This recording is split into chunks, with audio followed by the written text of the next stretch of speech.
Marcus Flynn stared at his coffee cup, wondering if the brown liquid inside had always tasted like recycled engine coolant, or if his taste buds had finally given up on life. 3 years working as a xenolinguist for the Galactic Translation Bureau, and the highlight of his career so far had been correctly translating a Zephyrian grocery list that turned out to be someone's wedding vows. The pay was terrible, the hours were worse, and his boss treated him like a particularly slow dictionary with legs. Speaking of his boss, Commander Zilthorpe chose that exact moment to slither into the cramped translation cubicle, his purple tentacles leaving a trail of what Marcus hoped was just alien sweat on the floor. Zilthorpe belonged to a species that looked like someone had crossed an octopus with a filing cabinet and given it a superiority complex. "Human Flynn," Zilthorpe announced in that condescending tone that made Marcus want to update his resume, "I have acquired another artifact for your primitive brain to puzzle over." Marcus looked up from his workstation, where he'd been half-heartedly translating a Centaurian tax document. "Good morning to you too, Commander. What linguistic nightmare are we dealing with today?" Zilthorpe produced a crystalline data storage device that pulsed with a faint blue light. The thing looked older than Marcus's student loan debt, which was saying something. "This contains text in what our archaeologists believe to be ancient Vorthak script. Dead language, naturally. Perfect busy work for a human." "Vorthak?" Marcus raised an eyebrow. "Never heard of them. When did they go extinct?" "Approximately 12,000 years ago, according to our records. They were apparently quite the warlike species before they mysteriously vanished. The archaeology department found this on some backwater planet and decided it might contain historical poetry, or perhaps recipes for traditional foods." Zilthorpe's tentacles writhed in what Marcus had learned was the alien equivalent of a dismissive shrug. "Frankly, I doubt it contains anything more interesting than ancient shopping lists, but regulations require we translate all recovered texts." Marcus accepted the crystal with the enthusiasm of someone being handed a tax audit. "And I'm guessing there's no rush on this one? Take your time, human. Consider it a learning experience. Perhaps translating a truly dead language will prepare you for the day when you might handle something actually important." Zilthorpe's parting shot echoed in the cubicle as he slithered away to terrorize some other unfortunate employee. Marcus inserted the crystal into his workstation's universal reader and watched as streams of incomprehensible symbols flowed across his screen. The Vorthak writing system looked like someone had taken a perfectly normal alphabet and fed it through a blender operated by a caffeinated octopus. Each character seemed to twist and writhe, with multiple layers of meaning embedded in every curve and angle. "Well," he muttered to himself, "at least it's not another trade agreement." He pulled up his linguistic analysis software and began the slow process of pattern recognition. The Vorthak language structure was unlike anything he'd encountered before. Where most alien languages followed some kind of logical grammar system, this seemed to operate on principles that made quantum physics look straightforward. Verbs came before subjects.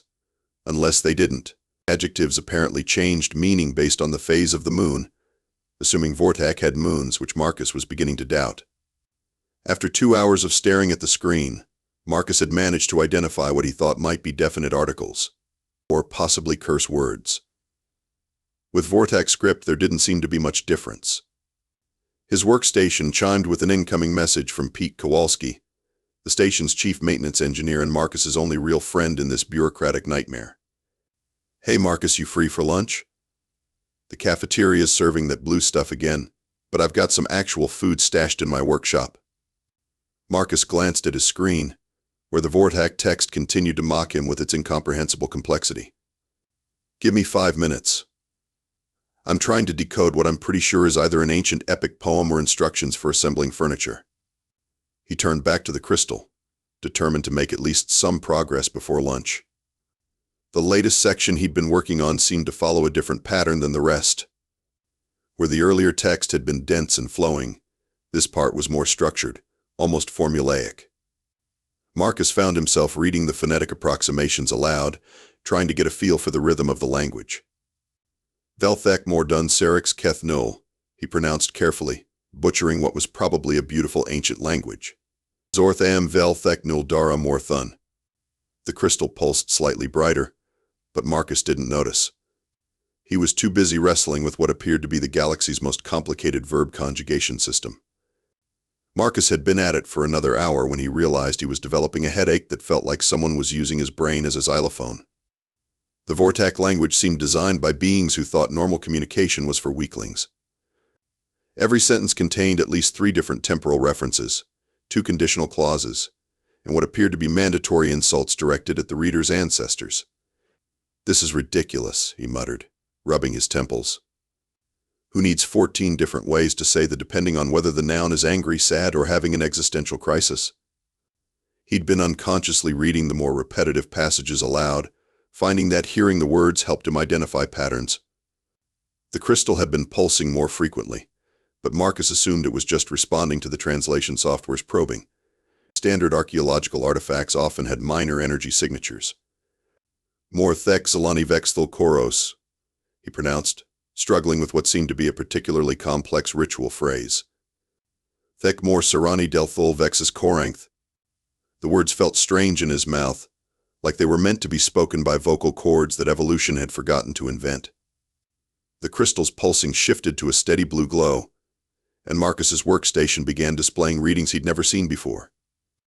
"Hey Aria," he called to the station's AI. "Are you seeing any unusual energy signatures from my workstation?" "Affirmative, Marcus," came the pleasant synthetic voice. "I am detecting minor subspace fluctuations consistent with activated archaeotech. Nothing dangerous, merely curious. Perhaps you should inform Commander Zilthorpe of this development." Marcus snorted. "Yeah, right, he'd probably find a way to blame me for damaging a 12,000-year-old artifact just by looking at it funny."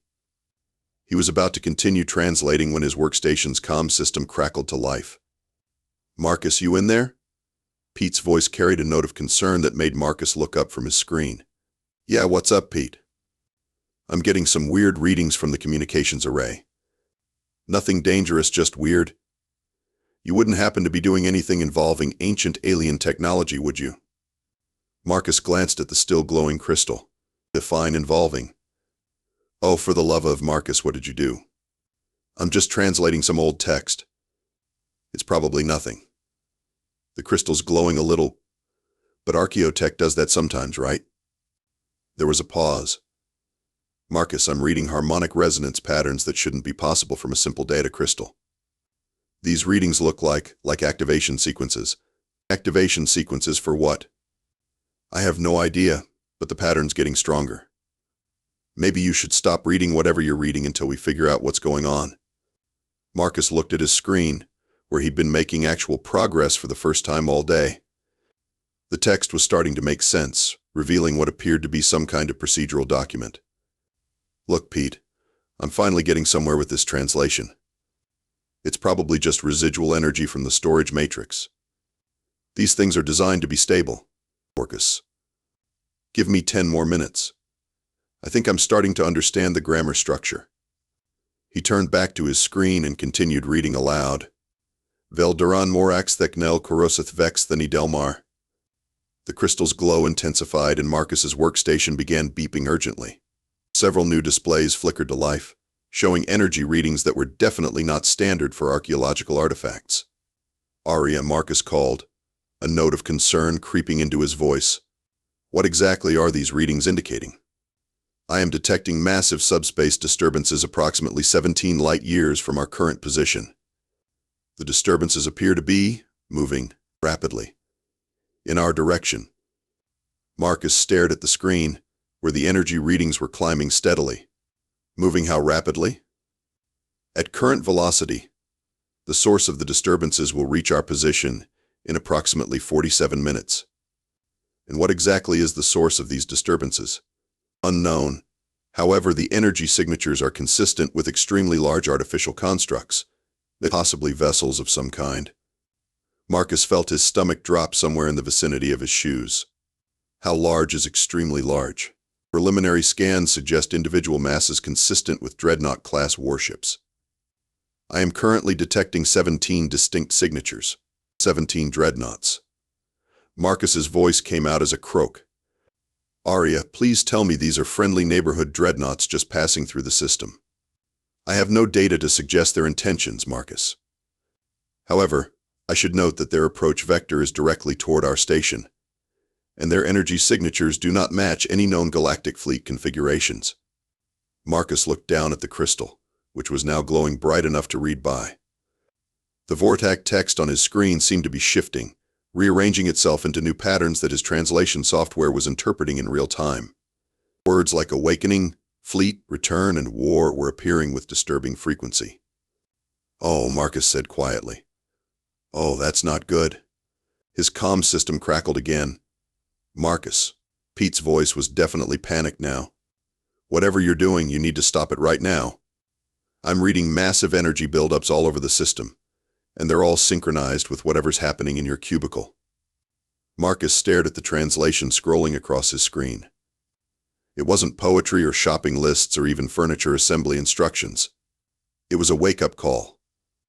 A very specific, very powerful wake-up call designed to activate something that had been sleeping in the deep void for 12,000 years. "Houston," Marcus whispered, "we have a problem."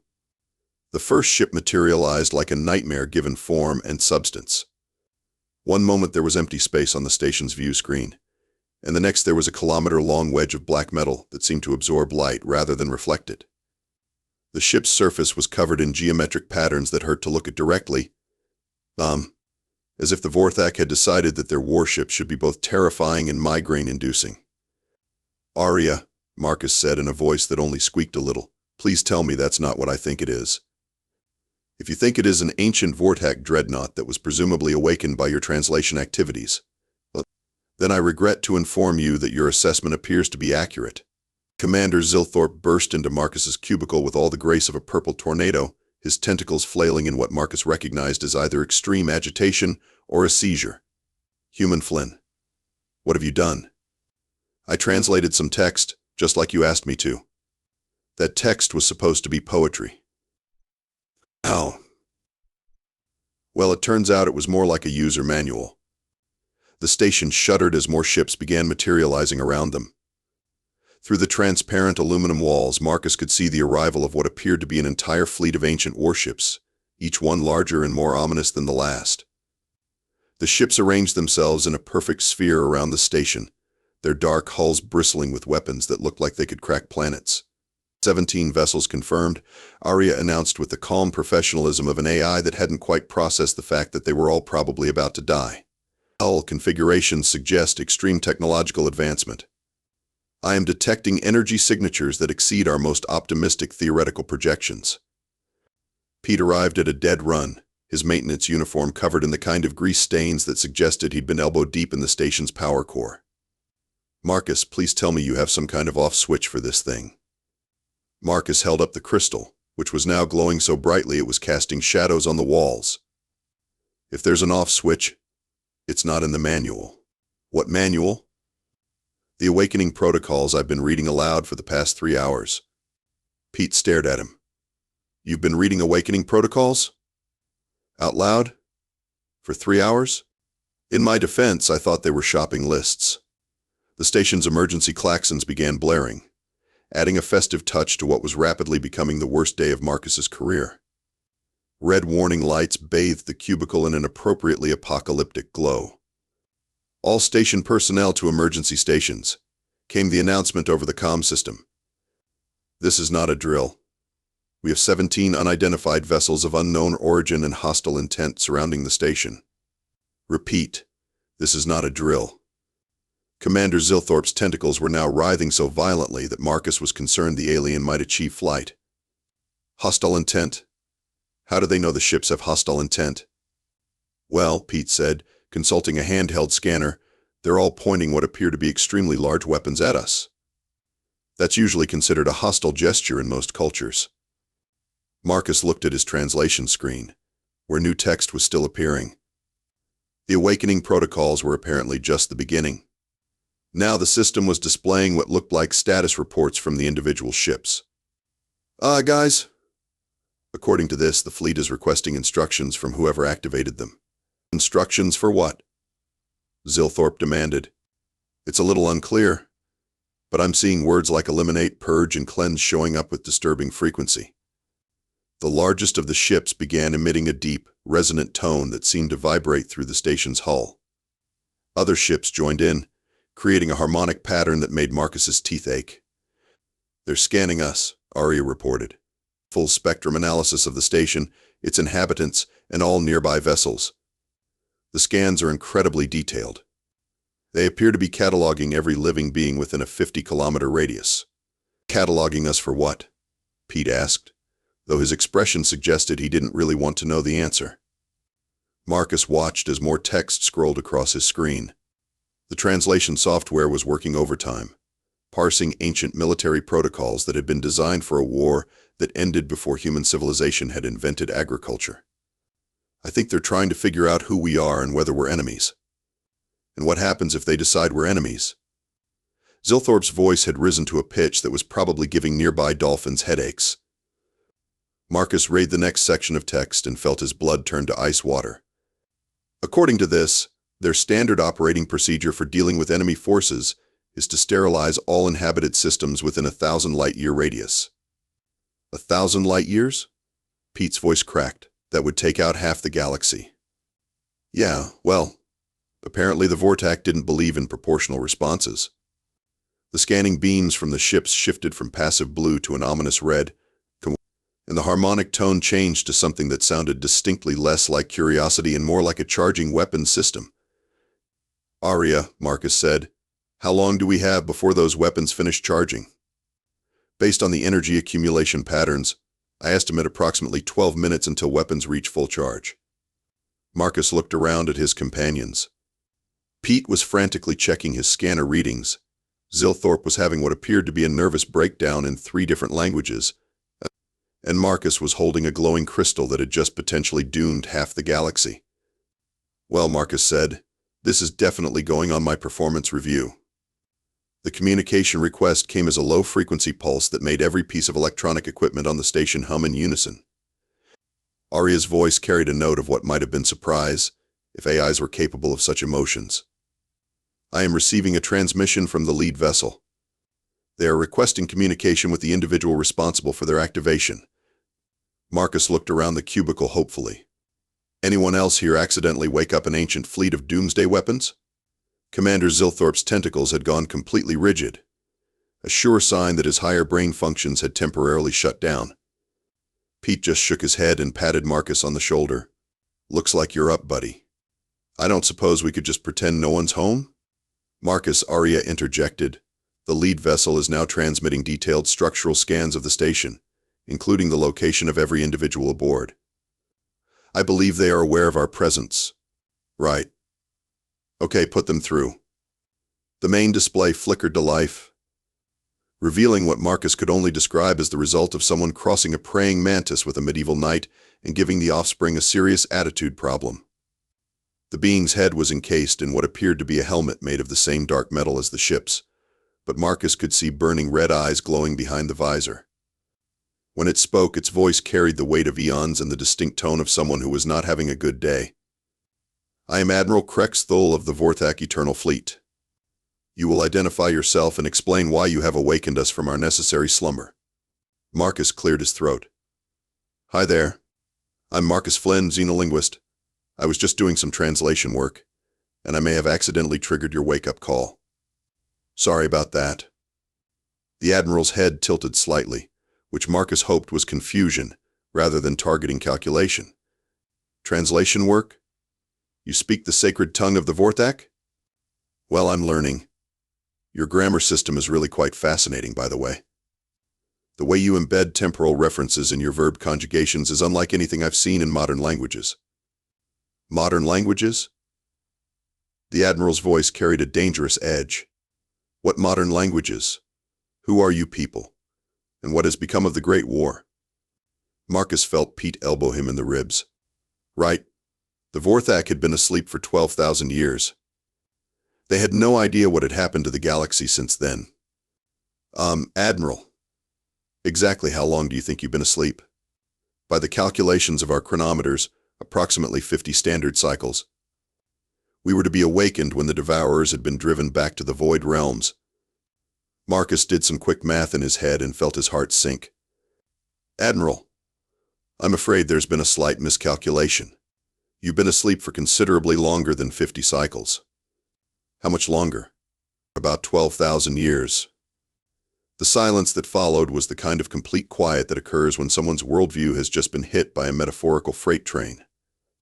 When Admiral Krexthul finally spoke, his voice carried a tone that suggested he was reconsidering his life choices. 12,000 years.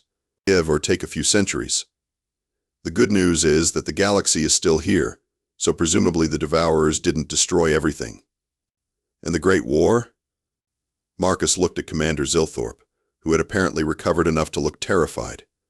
What great war would that be, exactly? The war against the Devourers of light.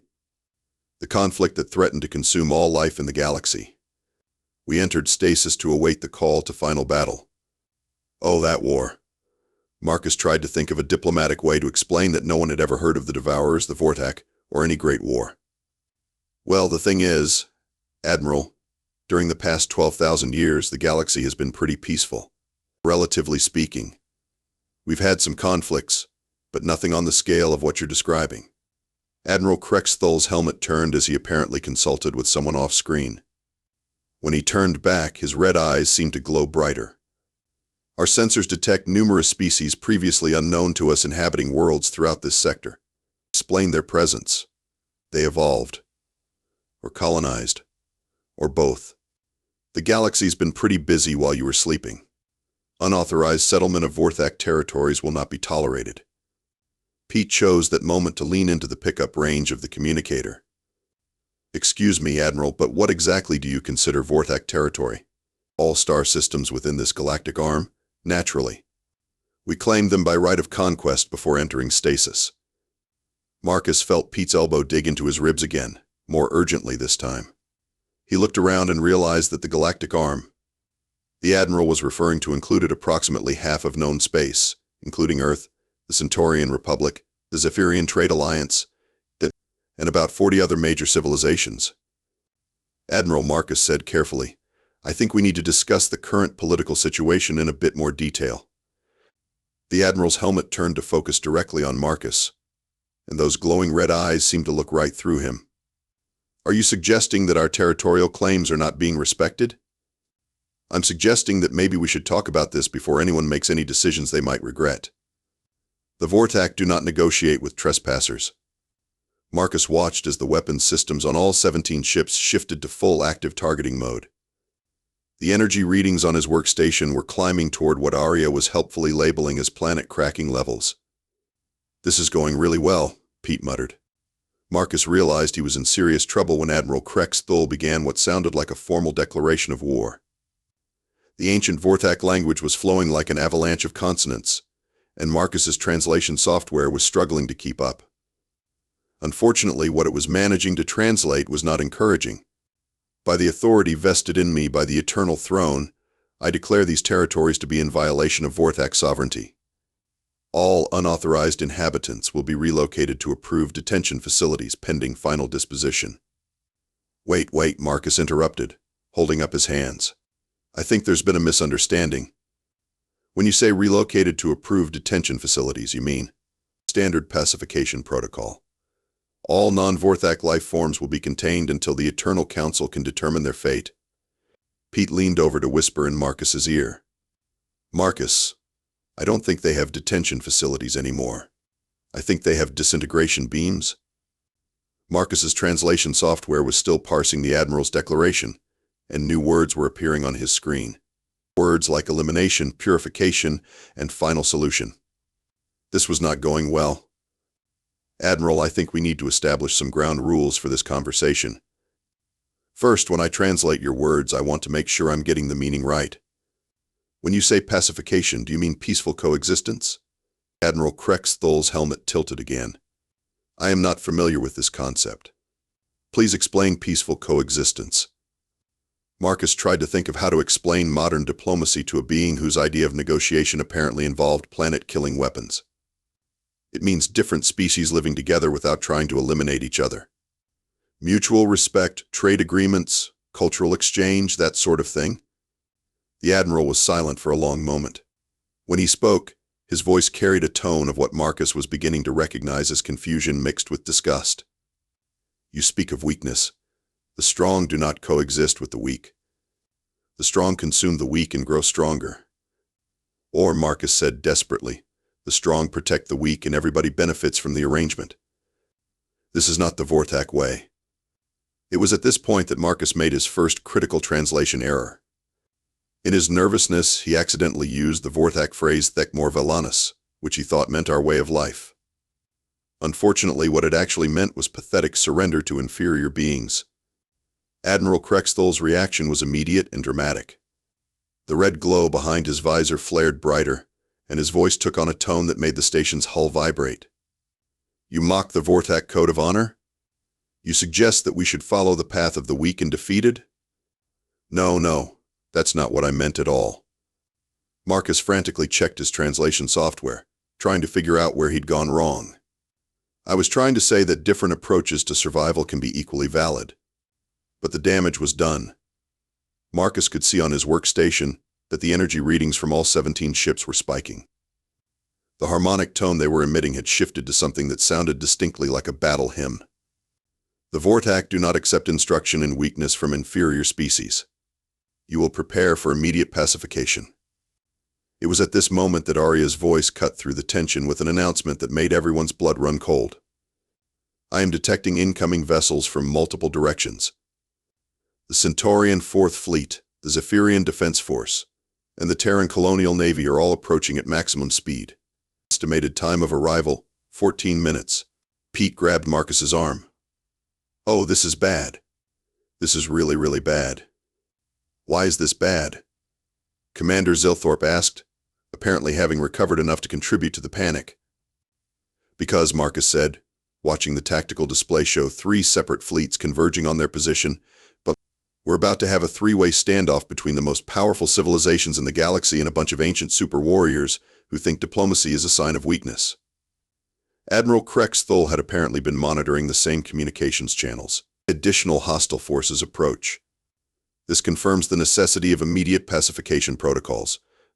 They're not hostile, Marcus protested. They're just concerned about the 17 massive warships that appeared out of nowhere. Weapons signatures detected on all approaching vessels. Defensive posture confirms hostile intent.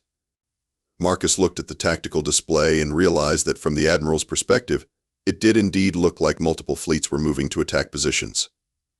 The fact that they were actually trying to protect the station and to investigate the situation was probably not going to be relevant to a military commander who'd been asleep for 12 millennia. Admiral, please let me explain what's happening. These ships are not here to attack you. They're here because they're worried about the safety of this station. Station inhabitants are under Vorthak protection. Other species will withdraw immediately or be classified as aggressors. Pete tugged on Marcus's sleeve. Marcus, we need to do something fast. I'm reading weapons charging on all sides. This is about to turn into the galaxy's worst case of friendly fire. Marcus looked at his translation screen, desperately searching for some way to defuse the situation. The approaching fleets were probably going to open fire the moment they detected weapons lock from the Vorthak ships. The Vorthak were preparing to eliminate what they saw as a coordinated attack by inferior species. And Marcus was stuck in the middle with a vocabulary that apparently specialized in accidentally starting wars. Okay, he said. I have an idea. It's a terrible idea, but it's the only one I've got. Marcus's terrible idea was based on something he'd noticed in the earlier translation files. The Vorthak hadn't gone into stasis because they were tired, or because they'd won their war, or even because they'd lost it. They'd gone to sleep because they were running away from something. Admiral, Marcus said, before we discuss the current territorial situation, I need to ask you something about the Devourers. The effect was immediate. Admiral Krexthol's entire posture changed, and the hostile tone in his voice was replaced by something that sounded almost like fear. You know of the Devourers? I've been reading your historical records. The entities that consume light and life, that exist in the spaces between stars. The reason your people went into stasis was because you couldn't defeat them directly, wasn't it? The Devourers cannot be fought with conventional weapons. They exist partially outside normal space-time. Our only hope was to wait, to allow time itself to provide a solution. Marcus felt a surge of hope. And what if I told you that time has provided a solution? Explain. Marcus gestured toward the tactical display, where the three approaching fleets were now clearly visible. You see these ships approaching? They represent dozens of different species, hundreds of different worlds, thousands of different approaches to technology and warfare. When you went to sleep, the galaxy was mostly empty. Now it's full of life, diversity, chaos. Chaos is weakness. No, Admiral. Chaos is adaptability. The Devourers attack by overwhelming single points of resistance. They consume uniform, predictable civilizations. But look at what we have now. Marcus pulled up a star chart showing the current political situation in the galaxy. The Centaurians are crystal-based beings who exist partially in subspace. The Zephyrians are energy entities that can phase in and out of normal reality. Humans are, well, we're weird in our own special way. And there are hundreds of other species, each with their own unique properties. Admiral Krexthal studied the display. You suggest that this diversity provides protection against the Devourers? I'm suggesting that the Devourers can't possibly adapt to attack something this chaotic and unpredictable. Every time they develop a strategy for dealing with one species, they encounter three others that operate on completely different principles. Marcus could see the Admiral considering this. The weapons systems on the Vorthak ships were still charged, but they weren't targeting anyone yet. There's something else, Marcus continued. Your people weren't the only ones who went into stasis.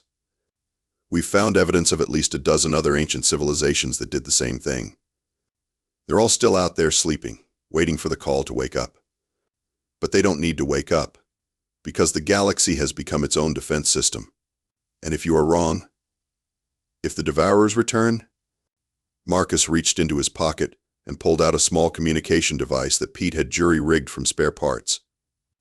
Then you'll be the first to know. This is linked to our galactic communication network.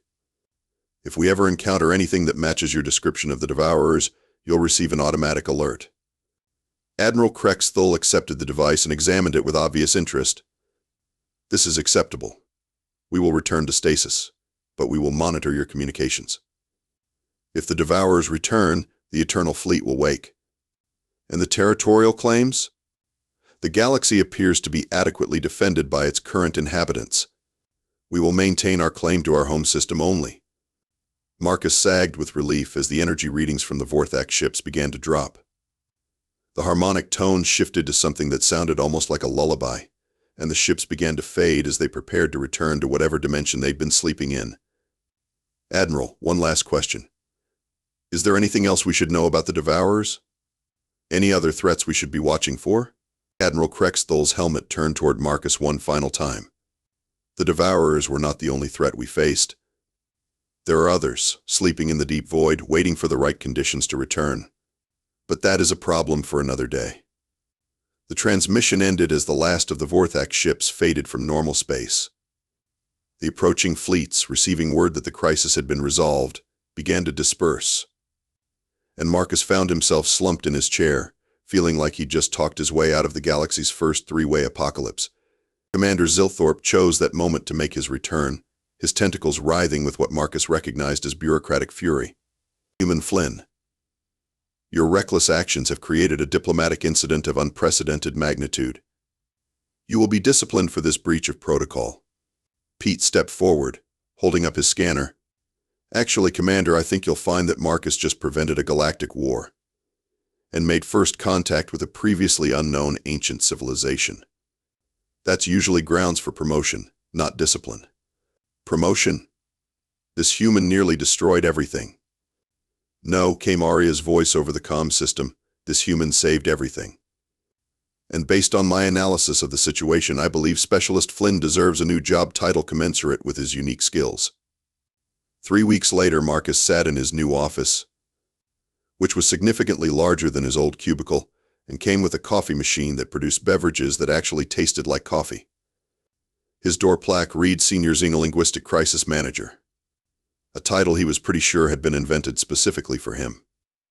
Commander Zilthorpe had been reassigned to a desk job in the accounting department after it was discovered that he'd been classifying potentially dangerous archaeological artifacts as busy work for the better part of a decade. His replacement was a pleasant Centaurian named Vex Thari who actually seemed to appreciate Marcus's work. The communication device Admiral Krexthul had given him sat on Marcus's desk, silent but reassuring. So far, the galaxy remained pleasantly free of ancient cosmic horrors, and Marcus intended to keep it that way. His comm system chimed with an incoming message. "Marcus, this is Pete. We just received another ancient artifact from the archaeology department. This one supposedly from something called the Eternal Sleepers of the Void. Want to take a look?" Marcus looked at the communication device, then at his coffee cup, then at the stack of routine translation work sitting on his desk. "Send it over," he said. "But this time I'm reading it silently first." After all, he'd learned his lesson about reading ancient alien texts aloud. Some things were better left unspoken, at least until you were absolutely sure you weren't about to wake up something that had been asleep for very good reasons. The galaxy was a big, weird, dangerous place full of sleeping horrors and ancient mysteries. But somebody had to keep an eye on things, and apparently, that somebody was a chronically underpaid human translator with a talent for accidentally starting interstellar incidents. Marcus Flynn, Senior Xenolinguistic Crisis Manager, took a sip of his coffee and got back to work. The universe wasn't going to accidentally almost end itself, but if it did, at least now he had better coffee while dealing with it. As he opened the file Pete had sent, Marcus couldn't help but smile. His life had certainly gotten more interesting since that first fateful translation. Sure, he'd nearly caused several galactic wars, awakened ancient alien fleets, and discovered cosmic horrors that most people couldn't even pronounce. But at least he wasn't bored anymore. And somewhere in the back of his mind, he was already wondering what the Eternal Sleepers of the Void might have to say. After all, in a galaxy full of sleeping ancients and cosmic mysteries, there was always another crisis just waiting to be mistranslated. The communication device remained silent. The coffee was actually drinkable. And for the moment, the universe was at peace. For Marcus Flynn, Senior Xenolinguistic Crisis Manager, that was about as good as it got.